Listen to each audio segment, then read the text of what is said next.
नमस्कार दोस्तों, मैं आरती आप सभी का स्वागत करती हूँ। बहुत ही सुंदर प्यारा सा गीत लेकर आई हूँ। अगर अच्छा लगे तो कमेंट बॉक्स में ज़रूर बताइएगा हमारा गीत कैसा लगा। बहुत ही सुंदर गीत है, नाच गीत है।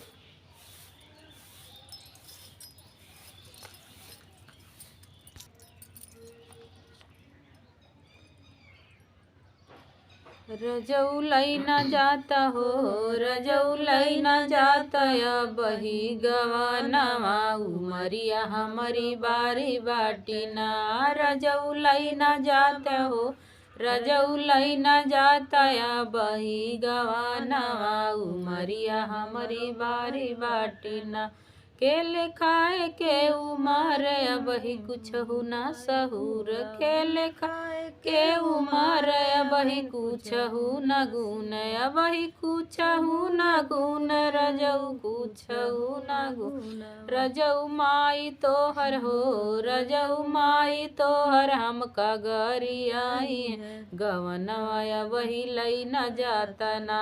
रजऊ माई तोहर हो, रजऊ माई तोहर हम का गरियाई है गवनवा वही लई न जाता ना।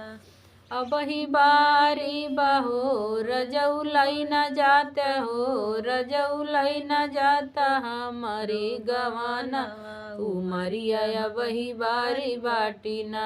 रजऊ लई न जाते हो, रजऊ लई न जाता या वही गवाना उमरिया हमरो बारी बाटी ना।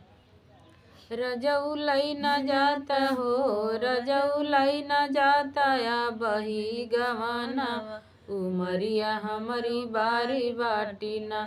हमारी बारी बा उमरिया संग में जाबे ना संवरिया, हमारी बारी बा उमरिया संग में जाबे ना संवरिया।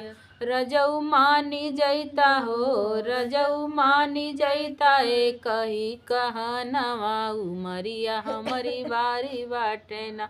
रजऊ मानी जैता हो, रजऊ मानी जैता एक कहना उमरिया हमारी बारी बाटी ना। रजऊ लई न जाते हो, रजऊ लई न जाता या बही गवानवा उमरिया हमारी बारी बाटी ना। दोस्तों, हमारा गीत कैसा है कमेंट बॉक्स में ज़रूर बताइएगा। और हमारी मम्मी को बहुत ज़्यादा छींक आ रहा है क्योंकि तबीयत इस समय थोड़ा ख़राब चल रहा है।